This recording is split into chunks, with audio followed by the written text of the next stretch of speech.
Halo teman-teman, sebelum dengar kisah hari ini, coba tulis di komentar, kamu nonton dari kota mana? Jangan lupa juga klik tombol subscribe dan nyalakan loncengnya, biar kamu selalu update cerita terbaru dari Ruang Cerita Channel. Jakarta Pusat, 2025. Adam, 35 tahun, adalah seorang politisi muda yang karirnya melesat secepat kilat. Ia menjabat sebagai anggota Dewan Perwakilan Rakyat dengan ambisi tak terbatas. Setiap gerak-geriknya terstruktur rapi, senyumnya memancarkan otoritas, tatapan matanya tajam, dan setelan jasnya selalu pas, memproyeksikan citra seorang pemimpin yang tak terjangkau, namun memikat. Bagi masyarakat, Adam adalah masa depan. Bagi Lia, ia adalah suaminya. Lia, 32 tahun, adalah perwujudan keanggunan. Ia adalah sosialita terkemuka, wajahnya sering menghiasi majalah gaya hidup, dan namanya identik dengan kegiatan amal berkelas. Latar belakangnya dari keluarga ningrat Jawa menjadikannya ratu dalam setiap pesta amal yang ia selenggarakan di hotel-hotel mewah Jakarta. Ia memiliki kecerdasan yang tersembunyi di balik sorot matanya yang tenang dan senyumnya yang selalu tersungging lembut, seperti permadani sutra yang disembunyikan di balik bingkai emas. Pernikahan mereka, yang sudah berjalan 5 tahun, adalah sebuah karya seni yang dipajang di etalase publik. Tidak ada keributan, tidak ada kekurangan materi, hanya sebuah simfoni harmoni yang tertata. Sore itu, di ruang tamu mereka yang mewah, di bawah lampu kristal bohemia, Lia sedang merangkai bunga sedap malam dan melati, persiapan untuk jamuan makan malam amal keesokan harinya. Adam masuk, melepas jas mahalnya, dan mengendurkan dasi sutranya. Kehangatan yang ia tunjukkan di depan kamera seolah menguap begitu ia melangkah melewati pintu rumahnya. Lia, sapanya datar, nadanya lebih berupa pernyataan daripada pertanyaan.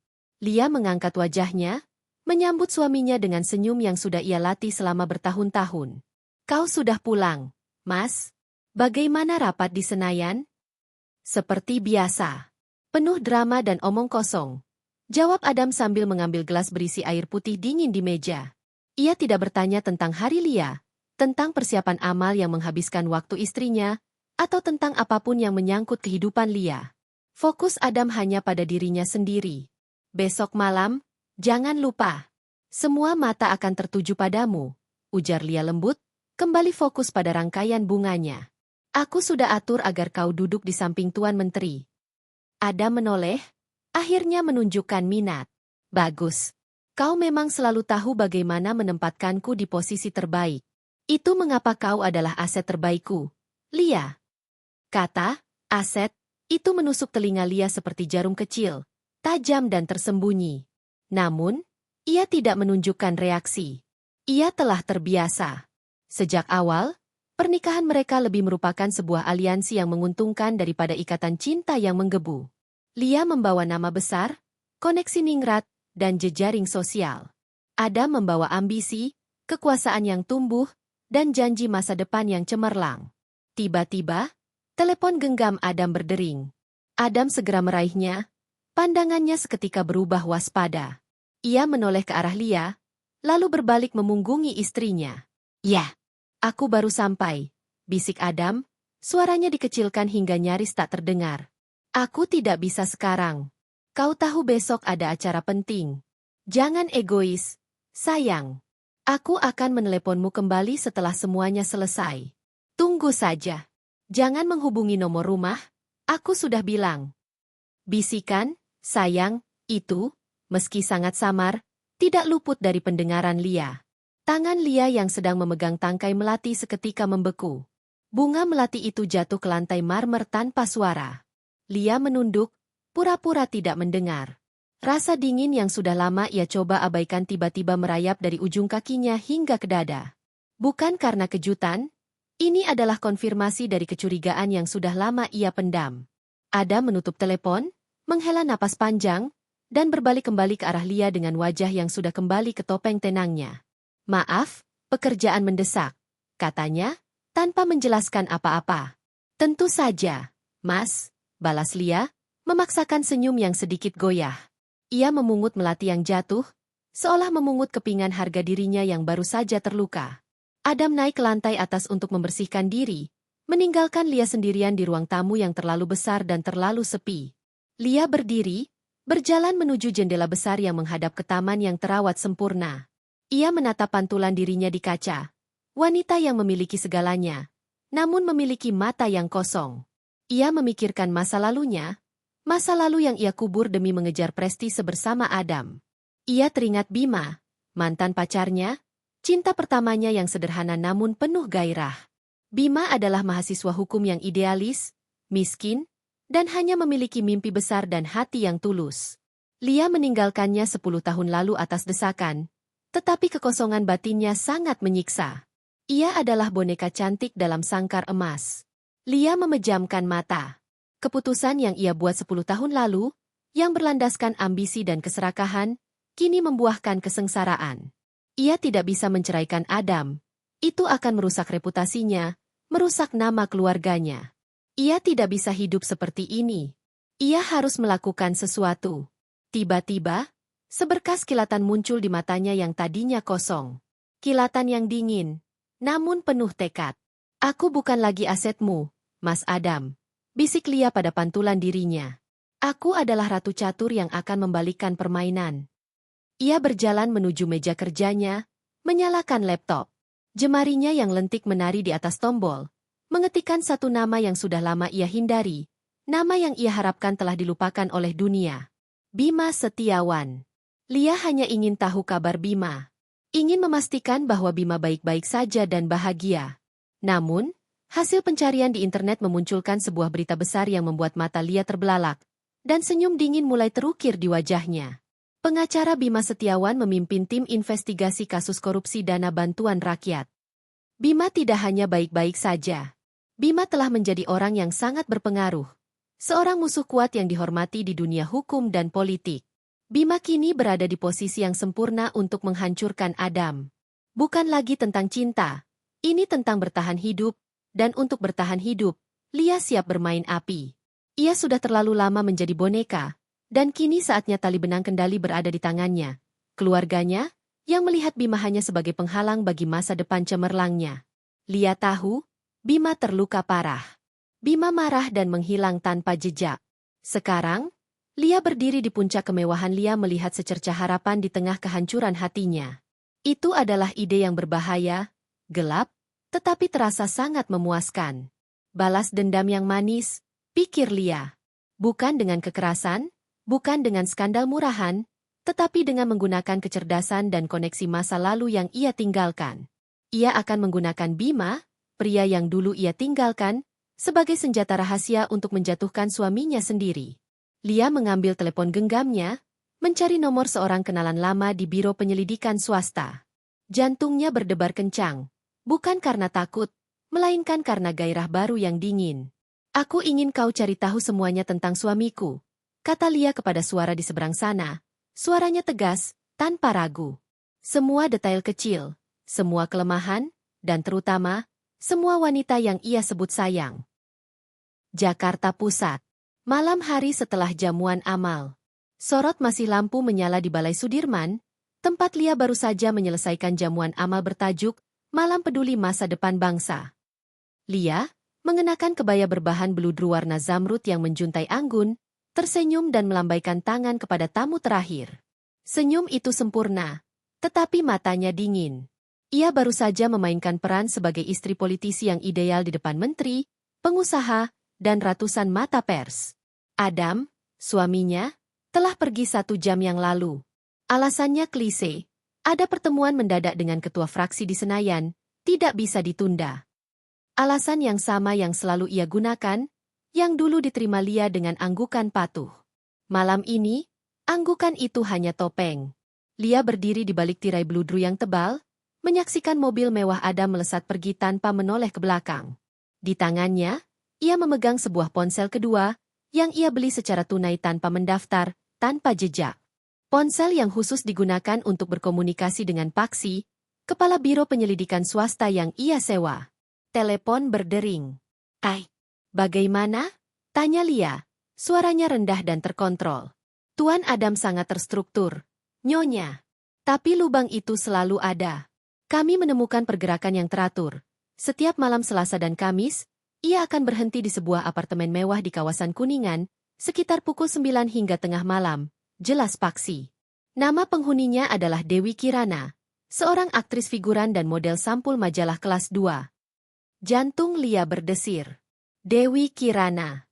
Nama itu terdengar generik, tetapi fakta bahwa Adam memberinya gelar, sayang, di telepon membuatnya terasa begitu nyata dan menghina. Namun, alih-alih merasakan kepedihan, Lia merasakan peningkatan fokus yang aneh. Rasa sakit itu sudah berubah menjadi bahan bakar. Apa yang ia lakukan di sana?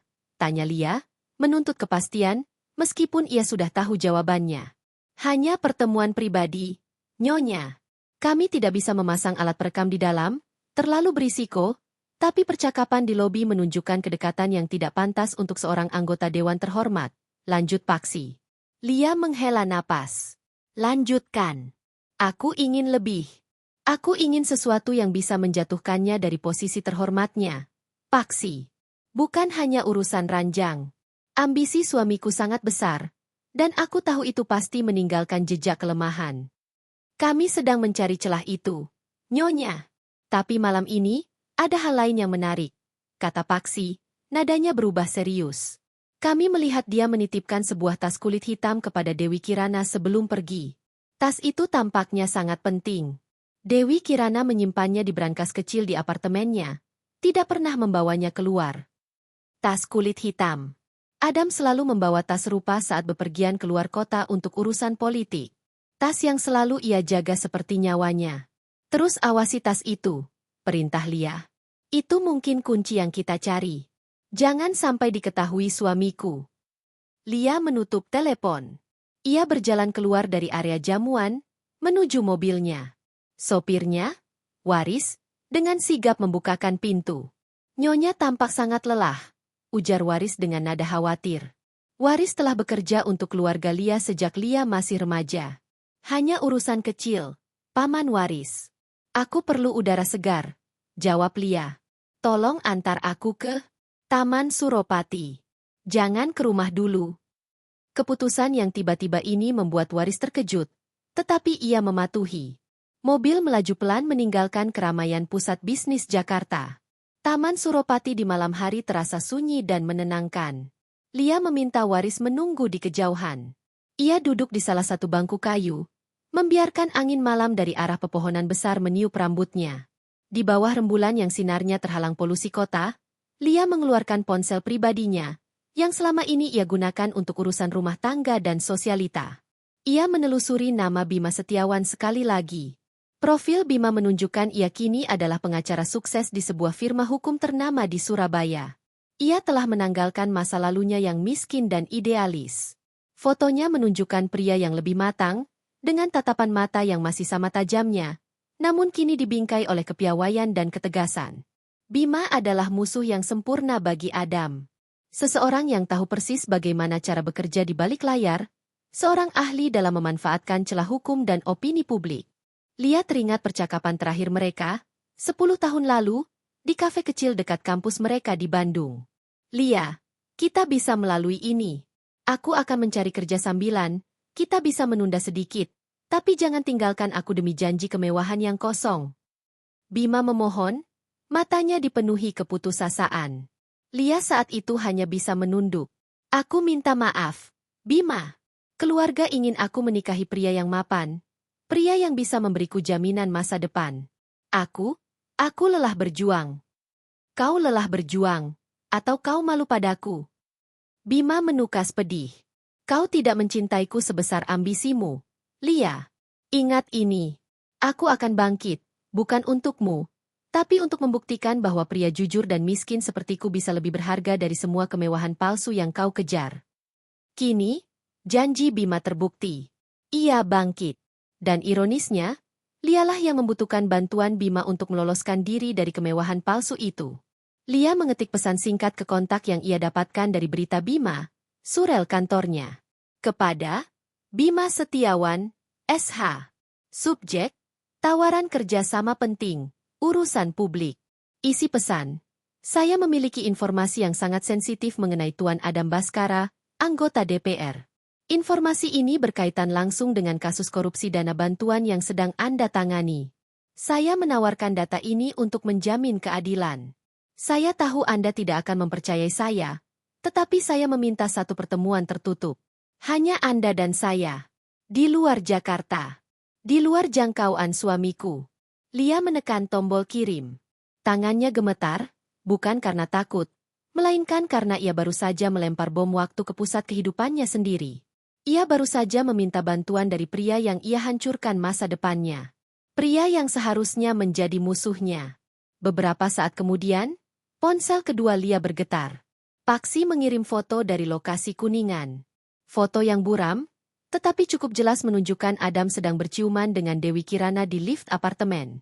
Lia menatap foto itu tanpa emosi. Rasa sakitnya telah habis. Yang tersisa hanyalah rencana yang harus dijalankan. Paman Waris, panggil Lia, suaranya tenang.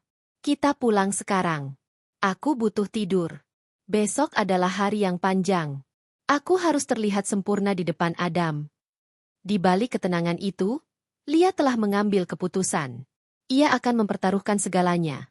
Pernikahannya, reputasinya, bahkan kemungkinan Bima akan menolaknya atau malah membalas dendam atas luka lama. Balas dendam yang manis ini harus dimainkan dengan presisi, menggunakan Bima sebagai mata pisau. Kecurigaan telah menjadi keyakinan, dan keyakinan telah memicu langkah pertama dalam sebuah permainan yang akan menghancurkan segalanya.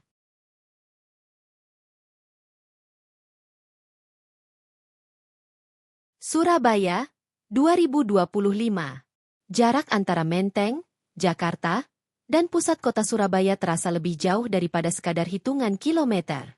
Di sebuah kantor pengacara yang menjulang tinggi, dengan pemandangan langsung ke Selat Madura, Bima Setiawan sedang meneliti berkas tebal terkait dugaan korupsi dana infrastruktur yang melibatkan beberapa politisi elit. Bima, 35 tahun, terlihat berwibawa. Garis wajahnya tegas, rambutnya dipotong rapi, dan matanya memancarkan kecerdasan yang tajam.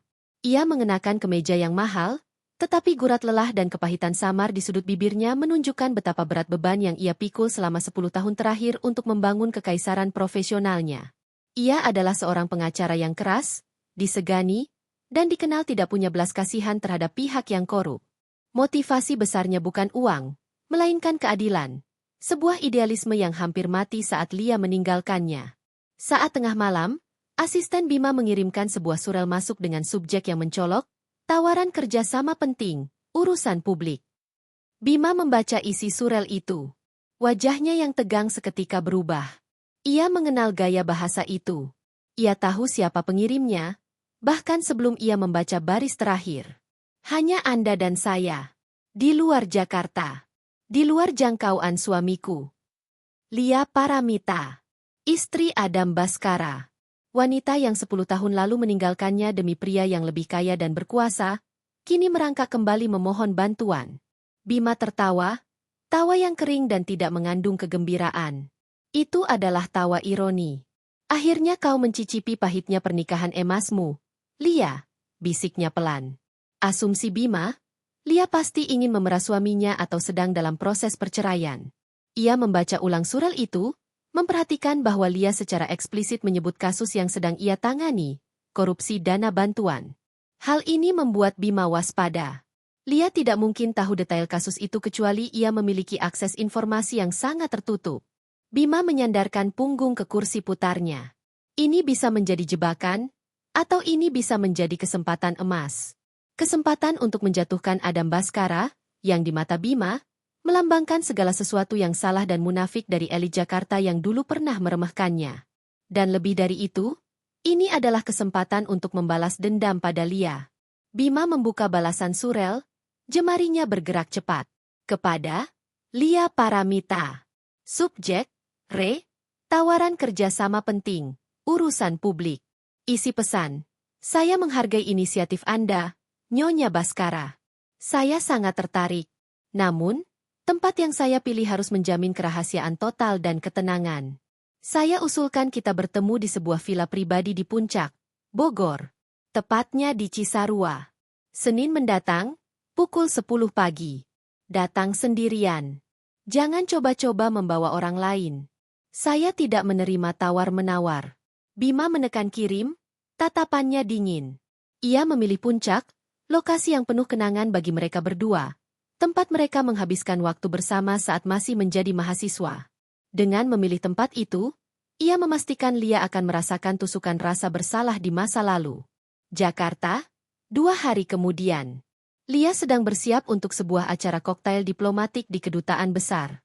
Di saat yang sama, ia menunggu laporan terbaru dari Paksi. Adam sudah pergi. Beralasan ada pertemuan mendadak di luar kota hingga akhir pekan. Lia tahu, itu berarti Adam bersama Dewi Kirana. Telepon khusus berdering. Paksi melaporkan kemajuan yang signifikan. Nyonya, kami mengikuti Tuan Adam. Dia memang ke Bogor. Tapi dia tidak sendiri. Dia bersama Dewi Kirana. Lapor Paksi. Mereka tinggal di villa sewaan di kawasan Cisarua. Mereka datang dengan mobil terpisah. Dan Nyonya, kami mendapatkannya. Mendapatkan apa? Tanya Lia, suaranya tercekat. Tas kulit hitam itu. Dewi Kirana membawanya. Dia ceroboh. Tadi pagi, saat mereka sarapan di teras villa, dia meninggalkan tas itu di bangku sebentar. Tim kami berhasil mendapatkan isinya. Kami memotret semuanya. Lia merasakan adrenalin membanjiri dirinya. Ini adalah kejadian penting. Apa isinya? Bukan uang, Nyonya. Lebih berharga. Itu adalah flash disk dan buku catatan kecil. Buku catatan itu berisi daftar nama dan angka. Sandi yang sangat kompleks. Jelas Paksi. Yang paling penting, flash disk itu berisi rekaman rapat-rapat rahasia tentang pengalihan dana proyek bantuan yang sedang diusut oleh Kejaksaan Agung. Ini bukan sekadar bukti perselingkuhan. Ini adalah kejatuhan politik Adam Baskara.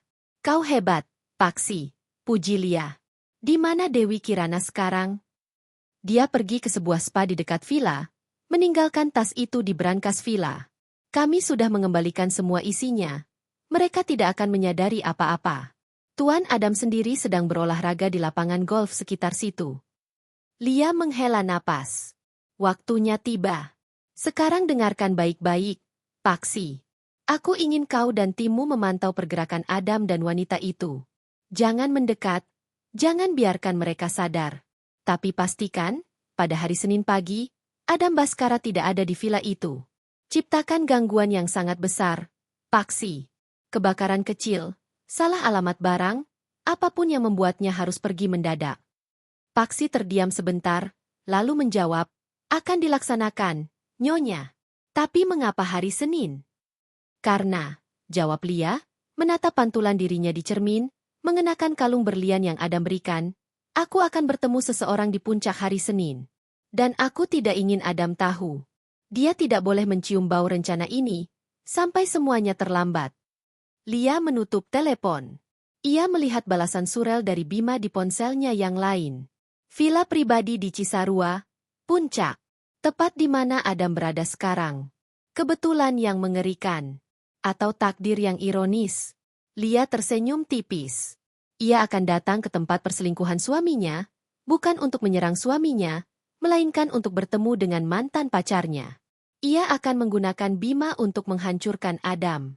Ia akan menggunakan kenangan masa lalu yang menyakitkan untuk melancarkan rencana balas dendamnya yang manis. Ia merapikan rambutnya yang panjang, membiarkan kebaya mewahnya terasa seperti baju zirah. Di balik penampilannya yang sempurna, Lia Paramita kini adalah seorang perencana ulung yang siap menghancurkan kastil emasnya sendiri demi memulihkan harga dirinya. Ia mengambil flash disk kecil yang ia sembunyikan di saku kebaya bagian dalam. Bukti pengkhianatan Adam, bukan hanya pada dirinya, tetapi pada negara. Senjata utama untuk Bima Setiawan. Persiapan telah selesai. Perangkap sudah terpasang. Tali pengekang kendali kini ada di tangan Lia. Kopi dan kelembapan hutan yang khas. Ruangan itu sederhana. Jendela-jendela besar menampilkan pemandangan kabut yang menari. Di atas meja kayu tua, terdapat 2 cangkir kopi yang mengepul. Bima mengajaknya duduk. Kau berani, ujar Bima, menatap Lia lekat-lekat. Aku kira setelah 10 tahun hidup dalam kemewahan Jakarta, kau tidak akan tahu lagi caranya berjalan di atas rumput basah. Apalagi datang ke tempat yang penuh kenangan palsu. Lia menarik napas, siap menghadapi cambukan verbal ini. Aku datang bukan untuk mengenang, Bima. Aku datang untuk urusan bisnis, seperti yang kau minta. Bisnis? Bima tersenyum sinis. Seorang istri politisi datang ke pengacara di Surabaya, menawarkan informasi rahasia suaminya sendiri. Itu bukan bisnis. Itu adalah pengkhianatan terencana. Katakan saja, Lia. Kenapa? Apa Adam tidak membelikanmu berlian yang cukup besar? Lia menunduk sejenak, lalu mengangkat wajahnya, sorot matanya kini penuh kepedihan dan ketulusan. Aku tahu kau membenciku. Aku pantas mendapatkannya. Aku tidak akan membuang waktumu dengan permintaan maaf basi. Pernikahanku dengan Adam adalah penjara emas. Dan dia tidak hanya mengkhianatiku, Bima. Dia mengkhianati seluruh janji yang dia wakilkan. Itu urusanmu, Lia. Aku pengacara, bukan penasihat pernikahan. Potong Bima cepat. Ini bukan urusan pernikahan, seru Lia, suaranya sedikit meninggi. Ia mengeluarkan sebuah benda kecil dari dalam tas tangannya, sebuah flash disk perak yang berkilauan. Ia meletakkannya di atas meja, di tengah-tengah mereka. Ini adalah bukti. Rekaman rapat, percakapan sandi, dan buku catatan yang merinci skema pengalihan dana bantuan untuk proyek infrastruktur di Jawa Tengah. Proyek yang seharusnya membuatmu bangga sebagai sesama warga negara, bukan? Bukti ini akan menenggelamkan Adam, Bima, selamanya. Bima mencondongkan tubuh, tatapannya beralih dari Lia ke flash disk itu, matanya menyala dengan gairah seorang pemburu. Ia tahu, jika benar, ini adalah bukti yang ia butuhkan untuk memenangkan kasus korupsi terbesar di karirnya. Mengapa kau melakukan ini?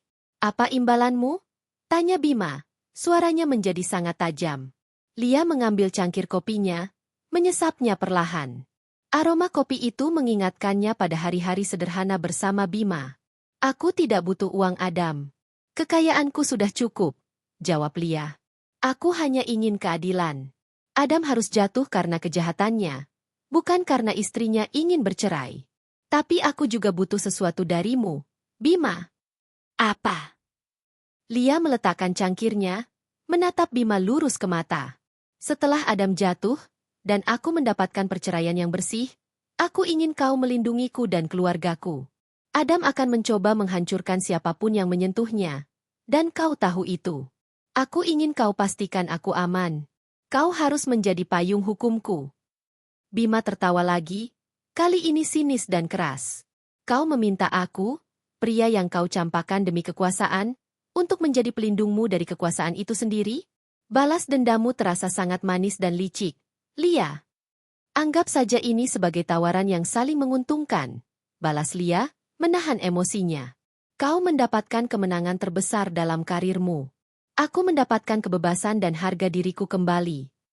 Bima bangkit, berjalan menuju jendela. Ia melihat ke arah hutan. Tiba-tiba, ia melihat asap tipis membubung di kejauhan, dari sebuah villa lain yang tersembunyi. Itu adalah gangguan yang direncanakan Lia. Flashback singkat, terjadi pada saat yang sama di villa Adam. Paksi dan timnya berhasil menciptakan kekacauan. Sebuah laporan palsu tentang kebocoran gas yang berbahaya di villa itu memaksa Adam, yang sedang menikmati sarapan pagi, untuk panik dan buru-buru pergi bersama Dewi Kirana. Adam memerintahkan Dewi Kirana menunggu di lobi hotel terdekat sementara ia mengurus situasi darurat itu. Rencana Lia untuk menyingkirkan Adam selama pertemuan berhasil. Kembali ke villa Bima dan Lia. Bima menoleh. Ia kini tahu Lia telah merencanakan segalanya. Ia melihat asap itu, dan ia tahu Adam tidak jauh dari sana. Lia datang ke lokasi perselingkuhan suaminya untuk bertemu mantan kekasihnya. Keberanian dan perhitungan Lia membuatnya bergidik sekaligus terkesan. Kau tidak pernah berubah, Lia. Pintar, tetapi selalu menggunakan orang lain untuk ambisimu, kata Bima tajam. Aku menggunakan apa yang aku miliki, Bima. Dulu, aku menggunakan ambisi keluarga. Sekarang, aku menggunakan kebenaran dan kesempatanku, jawab Lia, suaranya bergetar karena emosi yang terpendam. Ambil flash disk itu. Kau bebas untuk menolaknya, tetapi kau tahu, keadilan dan nama baikmu akan ternoda jika kau mengabaikannya, hanya karena ada aku di sini. Bima berjalan mendekat, mengambil flash disk itu dengan ujung jarinya seolah itu adalah racun. Jari-jari mereka sempat bersentuhan sebentar, sentuhan yang mengirimkan sengatan listrik dari masa lalu ke masa kini. Aku akan memeriksa isinya, kata Bima, Suaranya kini kembali profesional. Jika ini valid dan bisa menenggelamkan Adam, aku akan mengambil kasus ini.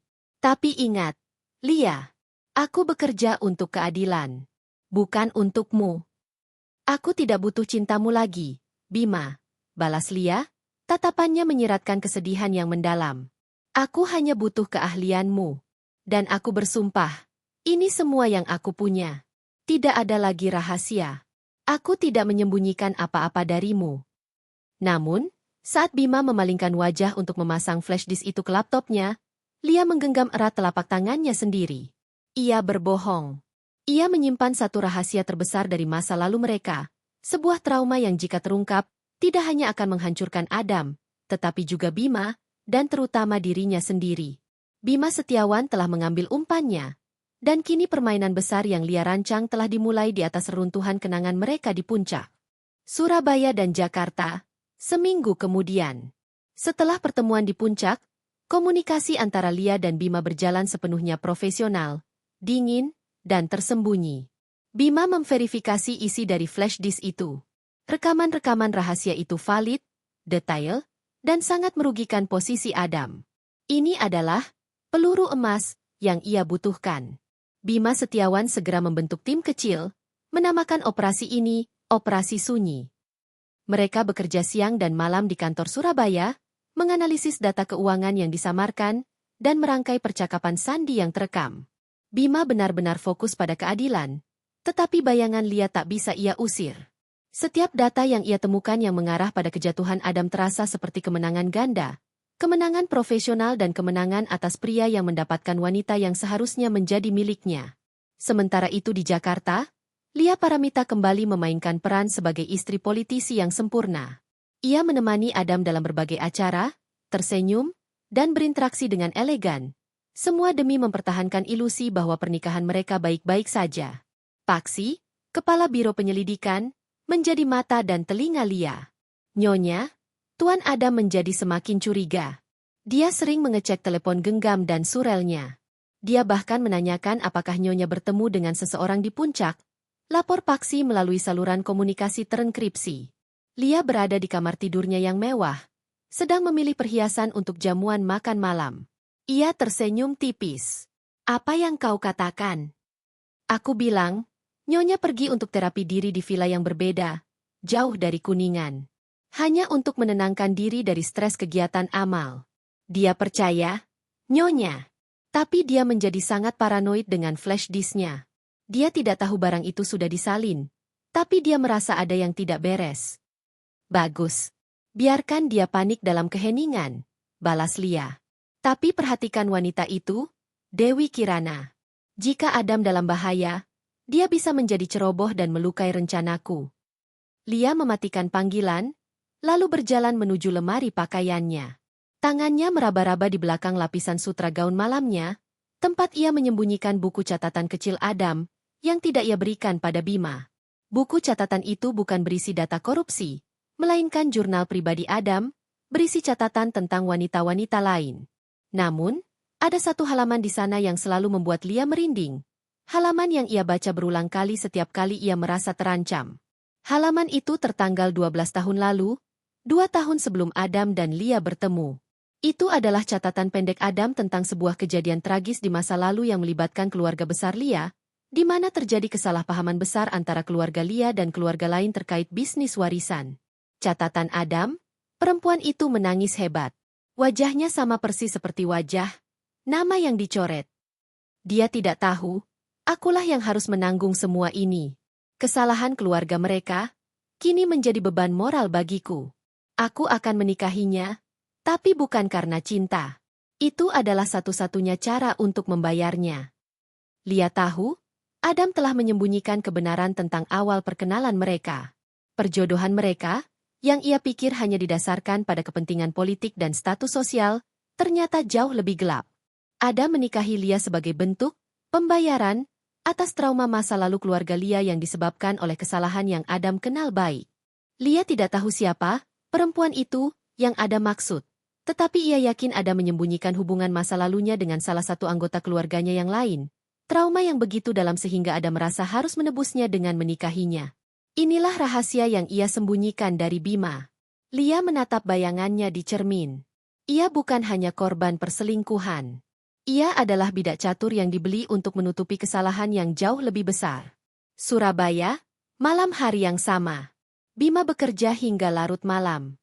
Timnya berhasil menyusun skema alur dana yang sangat rumit. Bukti sudah cukup kuat untuk menjerat Adam, dan Bima siap mengajukan tuntutan. Namun, fokusnya terganggu oleh kenangan. Ia membuka laci mejanya, mengeluarkan sebuah foto lama yang sudah memudar. Lia dan dirinya, di puncak, berpelukan di depan villa tua itu. Wajah mereka muda, polos, dan penuh harap. Bima selalu percaya bahwa ia dan Lia ditakdirkan bersama. Perpisahan itu memberinya trauma yang mendalam. Rasa sakit karena ditolak oleh ambisi. Ia membangun karirnya yang cemerlang bukan demi uang, melainkan demi membuktikan pada Lia bahwa ia salah memilih. Ia kemudian teringat saat Lia menatapnya di villa minggu lalu. Kepedihan di mata wanita itu tampak begitu tulus, bukan akting. Tiba-tiba, telepon meja Bima berdering. Itu adalah Kepala Kejaksaan Agung. Bima, segera kembali ke Jakarta. Ada perkembangan besar, kata Kepala Kejaksaan Agung dengan nada mendesak. Kami mendapat surat kaleng dari sumber yang tidak dikenal, menyebutkan bahwa Adam Baskara akan mencoba melarikan diri ke luar negeri malam ini, membawa dana besar. Bima terkejut. Melarikan diri? Itu terlalu ceroboh untuk Adam Baskara. Mungkin dia panik. Posisinya sudah terpojok. Bima, kau harus segera ke Jakarta. Jika dia lolos, kasus ini akan mati. Bima segera mengepak barang. Saat memasukkan laptopnya, ia teringat pada Lia. Apakah ini bagian dari rencana Lia? Membuat Adam panik hingga mengambil langkah fatal yang ceroboh? Atau Lia sendiri sedang dalam bahaya karena sudah terlalu jauh bermain api?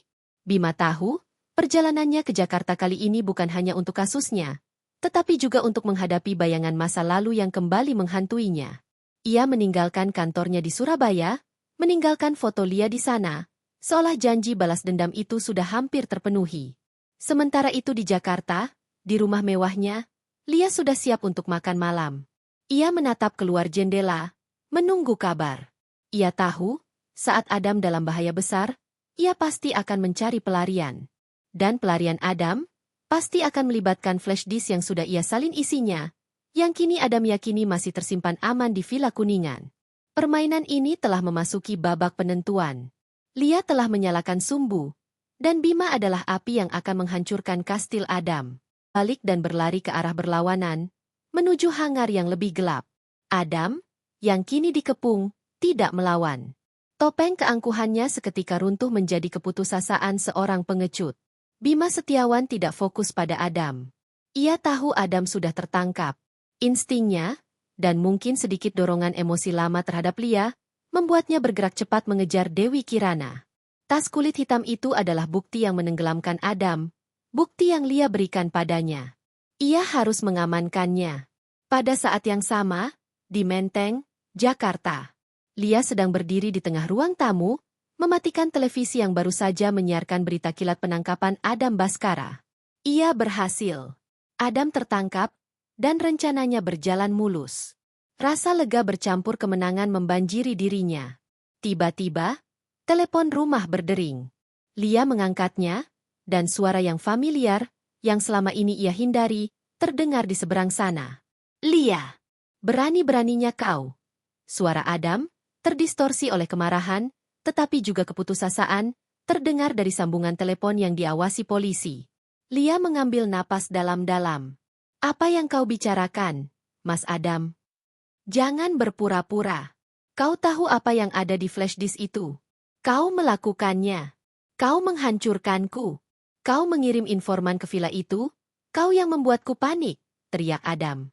Aku tidak tahu apa-apa tentang flash disk itu, Mas. Aku hanya tahu kau pergi ke puncak bersama wanita itu. Balas Lia, suaranya tenang, meskipun hatinya bergetar. Kejatuhanmu adalah hasil dari keserakahanmu, bukan perbuatanku. Kau salah. Kau yang akan jatuh. Lia, kau pikir kau bisa lolos? Kau lupa siapa aku? Kau pikir aku tidak punya kartu as? Adam tertawa sinis. Kau tidak tahu rahasia yang aku lindungi, yang berhubungan dengan ibumu. Kau tidak tahu apa yang terjadi pada Ayunda. Kau hanya bidak catur yang aku beli untuk menutupi kebenaran paling pahit. Kata Ayunda itu menghantam Lia seperti badai tak terduga. Lia menjatuhkan gagang telepon. Kata itu, nama itu, adalah trauma tersembunyi dalam keluarga Lia, sebuah memori yang dikunci rapat, sebuah tragedi masa lalu. Ayunda adalah kakak perempuan Lia yang meninggal 12 tahun lalu dalam kecelakaan mobil misterius yang dikaitkan dengan konflik bisnis warisan keluarga. Kematian Ayunda adalah jurang gelap yang memisahkan Lia dan ibunya. Selama ini, Lia hanya tahu bahwa Ayunda meninggal karena kecelakaan. Lia teringat pada catatan Adam di buku kecil itu, wajahnya sama persis seperti wajah, nama yang dicoret. Dia tidak tahu, akulah yang harus menanggung semua ini. Lia menyadari kengerian yang sebenarnya. Kematian kakaknya, pernikahan palsunya, dan kejatuhan Adam, semua terjalin dalam sebuah benang yang sangat mengerikan. Kembali ke Bandara Soekarno-Hatta, hangar gelap. Bima berhasil menyusul Dewi Kirana di balik tumpukan kargo. Dewi Kirana terengah-engah, memegang tas itu erat-erat. Serahkan tas itu, Dewi. Itu bukti kejahatan Adam, teriak Bima. Tidak. Adam bilang ini nyawanya. Aku tidak akan memberikannya. Dewi Kirana melawan. Mereka berebut tas itu. Dalam pergumulan singkat itu, tas itu robek, dan flash disk beserta buku catatan Adam jatuh ke lantai semen yang gelap. Saat Bima mengambil flash disk itu, Dewi Kirana mengambil buku catatan kecil itu, dan tanpa berpikir, ia mencampakkannya ke dalam genangan air sisa hujan di dekatnya. Sial, umpat Bima. Buku catatan itu basah kuyup. Dia tahu, rekaman di flash disk adalah yang utama, tetapi buku catatan itu bisa berisi kode sandi vital yang diperlukan untuk membuka beberapa data keuangan. Bima berhasil menahan Dewi Kirana, dan ia kembali fokus pada flash disk dan buku catatan yang basah. Tiba-tiba, Dewi Kirana menatap Bima dengan mata penuh amarah. Kau! Aku tahu kau ini siapa. Kau pasti pengacara yang mengejar Adam. Kau bahkan tidak tahu apa-apa tentang Adam. Aku tahu dia korup dan pengkhianat, balas Bima dingin. Dia pengkhianat? Dia menikah dengan Lia hanya karena rasa bersalah. Dia pernah bilang padaku, dia harus menikahi Lia untuk membayar kebodohan keluarganya, yang secara tidak langsung menyebabkan kematian seseorang yang ia cintai. Adam mencintai Ayunda, kakak Lia. Mereka akan menikah, tapi Ayunda mati karena perbuatan yang dilakukan oleh keluarga Adam. Adam menikah dengan Lia untuk membayar utang itu. Pengakuan Dewi Kirana menghantam Bima. Ia terdiam, terkejut. Adam mencintai Ayunda? Adam menikah dengan Lia sebagai pembayaran? Bima menatap flash disk di tangannya. Ia tidak hanya menjebak seorang politisi korup. Ia menjebak seorang pria yang pernikahannya didasarkan pada rasa bersalah, pria yang mungkin tidak sejahat yang ia kira. Dan Lia yang tulus memohon bantuannya, ternyata adalah bidak dalam drama balas dendam yang lebih besar yang ia sendiri tidak sadari. Buku catatan Adam yang basah kuyup itu kini terasa seperti kebenaran yang mulai terkuak, menghancurkan fondasi seluruh operasi sunyi yang ia banggakan. Klimaks telah tercapai. Bima telah memenangkan pertempuran, tetapi ia menemukan kenyataan bahwa seluruh hidup Lia, dan mungkin Adam, adalah kebohongan yang jauh lebih rumit daripada sekadar perselingkuhan dan korupsi. Dan di tengah semua ini, nama Ayunda muncul, trauma yang menghubungkan 3 jiwa yang saling bertentangan. Sapa Lia pelan, menahan isak tangis. Aku tahu kau sudah tahu. Tentang Adam, Ayunda, dan mengapa kalian menikah, kata Bima tanpa basa-basi. Ia memegang tas berisi flash disk itu. Aku berhasil menjebak Adam dengan bukti korupsi. Dia akan jatuh, Lia. Tapi aku ingin kau menghentikan ini. Katakan padaku, apa yang kau lakukan dengan ini? Bima mengeluarkan buku catatan Adam yang basah kuyup dari dalam tas, menunjukkan betapa rentannya bukti itu. Aku sudah berhasil menyalin data korupsinya. Tapi buku ini, aku tidak bisa membaca seluruhnya. Katakan padaku, apa rahasia Ayunda yang membuat Adam rela menikahimu sebagai penebusan dosa? Lia menatap Bima. Pria di hadapannya ini adalah kesempatan terakhirnya untuk mendapatkan keadilan, tetapi juga potensi kehancurannya yang paling besar. Ia bisa menggunakan Bima untuk menjatuhkan Adam tanpa mengungkapkan rahasia Ayunda, sehingga ia tetap aman. Atau ia bisa jujur dan meminta Bima menggunakan keahliannya untuk mencari pelaku sesungguhnya di balik kematian Ayunda, meskipun itu berarti mengorbankan keamanan dirinya dan reputasi keluarganya. Lia berjalan mendekat, menatap buku catatan basah itu. Rahasia ini, Bima bukan hanya akan menjatuhkan Adam.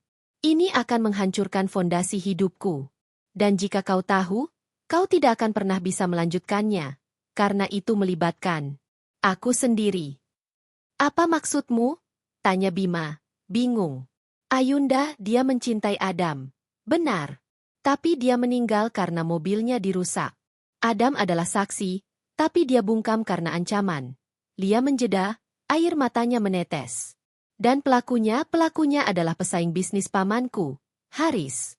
Paman Haris, yang sekarang menjadi kepala tim sukses Adam Baskara dan donatur terbesarnya. Adam diam, dan Paman Haris menguasai proyek di Surabaya. Dan aku, Lia memegang dada, aku menikahi Adam untuk menutupi kejahatan yang tidak disengaja oleh Ayunda, dan kebungkaman Adam. Bima terperanjat. Paman Haris. Nama itu ia kenal. Haris adalah target utamanya di belakang layar kasus korupsi ini. Kau tidak menyembunyikan kebenaran dariku di puncak, kata Bima, menyadari. Kau hanya memberikan senjata yang salah. Aku memberimu senjata untuk menjatuhkan Adam, agar dia diam. Tapi senjata yang paling kuat adalah kebenaran tentang Ayunda. Dan kebenaran itu ada di sini, kata Lia, mengeluarkan buku catatan Adam yang lain, yang kering, dari balik lemari, yang merinci semua kejahatan Haris yang diketahui Adam. Lia menyerahkan buku kering itu pada Bima. Pilihan ada di tangan Bima. Aku bisa diamkan ini, Bima. Kau gunakan flash disk itu. Adam di penjara, dan hidupku tenang. Kau menang secara profesional, ujar Lia, suaranya putus asa. Atau, kau ambil risiko ini. Kau gunakan buku ini. Kau buka kembali kasus kematian Ayunda, kau jatuhkan Haris, dan kau dapatkan keadilan sejati. Tapi kau harus siap. Haris adalah musuh yang jauh lebih berbahaya dari Adam. Dan aku mungkin akan kehilangan segalanya, termasuk namaku, untuk selamanya. Bima menatap kedua buku catatan itu. Satu mewakili balas dendam yang manis dan aman, satu lagi mewakili kebenaran pahit yang berbahaya. Inilah klimaks sesungguhnya. Bima harus memilih, apakah ia akan menjatuhkan Adam yang sudah terpojok dengan cara yang mudah, atau ia akan mempertaruhkan nyawa dan karirnya untuk menyingkap rahasia yang melibatkan trauma Lia dan keluarga yang dulu pernah meremehkannya. Keadilan yang sesungguhnya. Aku memberimu buku catatan yang asli. Aku mempertaruhkan seluruh hidupku di tanganmu. Bima, kau bilang kau membela keadilan. Buktikan.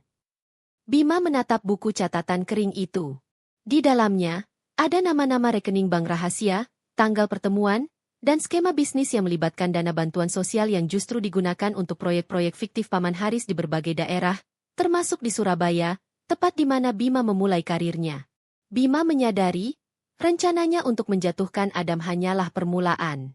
Target utamanya selalu Haris, pria di balik layar. Haris adalah akar korupsi dan juga pembunuh. Jika aku mengambil buku ini, kita tidak hanya melawan politisi korup, kata Bima, nadanya serius. Kita melawan seorang penguasa gelap yang punya koneksi kemana-mana. Hidup kita akan berada dalam bahaya. Lia. Lia menghela napas. Aku sudah hidup dalam bahaya selama 10 tahun. Bima. Hidup di samping pria yang mencintai hantu. Aku akan menjadi saksi. Aku akan mengungkapkan kebenaran tentang pernikahan dan keluargaku. Aku akan mengambil risiko itu. Bima menutup mata sejenak, membuat keputusan besar yang melibatkan emosi dan profesinya. Ketika ia membuka mata, tatapannya kembali menjadi sosok Bima Setiawan yang dingin, tajam, dan penuh perhitungan. Baiklah, aku terima taruhan ini, kata Bima. Aku akan menggunakan buku ini untuk menjatuhkan Haris. Tapi ini bukan lagi balas dendam yang manis. Ini adalah perang yang pahit. Kita harus bekerja sama, dan kau harus melakukan satu hal penting untukku. Apa? Kau harus kembali pada Adam di penjara, pinta Bima. Lia terperangah. Apa maksudmu? Setelah semua ini, kau adalah istrinya. Selama kau masih menjadi istrinya, kau punya akses. Adam adalah kunci kelemahan Haris. Adam tahu lebih banyak dari yang ia tulis. Kau harus meyakinkannya untuk bersaksi melawan Haris. Katakan padanya bahwa ini adalah satu-satunya cara untuk membersihkan nama Ayunda. Adam melakukan semua ini karena cinta yang salah arah. Sekarang biarkan cinta itu mengarahkannya pada kebenaran. Lia ragu. Kembali ke Adam? Kembali ke sumber traumanya? Aku tidak bisa, Bima, bisik Lia, tubuhnya bergetar. Aku tidak bisa lagi berpura-pura di depannya. Bima maju selangkah. Jarak di antara mereka kini terasa dekat, tetapi emosi mereka terpisah oleh 10 tahun penyesalan. Dengarkan aku, Lia, ujar Bima, suaranya melembut, tetapi tetap memerintah. Kau memulai permainan ini. Kau menggunakan perasaanku dan masa lalu kita untuk balas dendam. Sekarang, aku menggunakan masa lalu Ayunda dan rasa bersalah Adam untuk keadilan. Kali ini, kau tidak sendirian. Aku akan menjagamu dari jauh. Kau akan menjadi mataku di balik jeruji besi. Hanya ini satu-satunya cara untuk menjatuhkan Haris. Jika kau gagal meyakinkan Adam, kita berdua akan hancur. Lia menatap Bima. Ia melihat Bima yang lama di mata Bima yang sekarang. Pria yang akan berjuang untuk idealisme, tidak peduli seberapa besar risikonya. Lia menyadari, balas dendamnya yang licik telah berbalik menjadi misi penyelamatan kebenaran, yang harus ia lakukan bersama pria yang ia tinggalkan. Lia mengangguk, isakannya terhenti, berganti dengan tekad yang dingin. Aku akan melakukannya. Aku akan meyakinkan Adam untuk bicara. Demi Ayunda. Dan demi kebebasanku yang sesungguhnya. Di tengah puing-puing pernikahan emasnya, Lia Paramita dan Bima Setiawan, dua mantan kekasih yang saling menyakiti, kini membentuk aliansi terlarang. Lia kembali ke dalam sangkar emas, bukan sebagai tawanan, tetapi sebagai agen perubahan. Bima Setiawan memegang bukti, dan ia siap memicu badai yang akan mengguncang pondasi politik dan bisnis di Indonesia. Salahmu yang sudah memenjarakanmu lebih lama dari jeruji ini. Adam terdiam lama. Keheningan yang panjang dan menyiksa menyelimuti mereka. Di satu sisi, bersaksi berarti menghadapi bahaya dari Haris yang kini berkuasa. Di sisi lain, ini adalah satu-satunya cara untuk menebus dosa terbesarnya kepada wanita yang benar-benar ia cintai. Jika aku bersaksi, Haris akan menjamin hidupku di penjara adalah neraka. Bisik Adam, ketakutan. Aku tahu. Tapi Bima akan melindungimu. Dia akan memberimu kesepakatan perlindungan saksi. Kau akan aman, dan kau akhirnya akan bebas dari rasa bersalahmu. Janji Lia. Adam menatap Lia. Ia melihat bukan lagi Lia yang angkuh, tetapi seorang wanita yang terluka parah yang kini berjuang untuk kebenaran. Ia menyadari, meski pernikahannya adalah kebohongan, rasa sakit Lia adalah nyata. Baiklah, kata Adam, suaranya patah. Aku akan bersaksi. Aku akan mengungkapkan semuanya tentang Ayunda, Haris, dan skema korupsi itu. Aku akan menanggung akibatnya, tapi aku ingin satu hal darimu, Lia. Apa? Setelah semua ini selesai, jangan pernah lagi datang ke penjara ini. Jangan pernah lagi bicara padaku. Aku tidak ingin melihatmu lagi, Lia. Aku ingin kau menjalani hidupmu dengan kebebasan yang sesungguhnya. Dan aku akan membayar utangku pada Ayunda di sini. Air mata Lia menetes. Itu adalah permintaan yang menyakitkan, tetapi juga pelepasan. Lia mengangguk. Aku janji, Mas Adam, kau akan mendapatkan kedamaianmu. Dan aku akan mendapatkan kebebasanku. Kantor Kejaksaan Tinggi, Jakarta, seminggu kemudian. Bima Setiawan, didampingi Lia, menyaksikan Adam Baskara memberikan kesaksian yang detail dan memilukan di hadapan kejaksaan. Adam mengungkapkan setiap detail tentang keterlibatan Paman Haris dalam kematian Ayunda dan skema korupsi dana infrastruktur. Bukti yang diberikan Adam menjadi pelengkap sempurna untuk flash disk dan buku catatan Haris. Lia duduk di ruang tunggu. Bima keluar, matanya bersinar karena kemenangan sejati. Selesai, kata Bima, nadanya lega. Kesaksian Adam menjerat Haris. Pamanmu akan ditahan malam ini atas tuduhan pembunuhan dan korupsi besar. Kasus ini selesai. Ayunda mendapatkan keadilan. Lia merasakan beban 10 tahun terangkat dari pundaknya. Dan Adam, dia akan mendapat pengurangan hukuman atas kerjasamanya dan perlindungan saksi. Dia akan aman, Lia. Dia memenuhi janjinya pada Ayunda. Dan aku? Tanya Lia, tatapannya kini bergetar. Bima Setiawan tidak menjawab dengan kata-kata. Ia meraih tangan Lia, menggenggamnya erat, untuk pertama kalinya setelah 10 tahun. Genggaman itu bukan lagi sentuhan mantan kekasih, tetapi sentuhan dua rekan yang telah melalui medan perang emosional bersama. Kau mendapatkan kebebasanmu, Lia Paramita, kata Bima. Kau berhasil menjatuhkan musuh terbesarmu, kebohongan di hidupmu. Kau adalah saksi utama dalam kasus ini, kau mendapatkan perceraian yang bersih, dan kau tidak perlu lagi bersembunyi. Kau sekarang menjadi dirimu sendiri, tanpa topeng.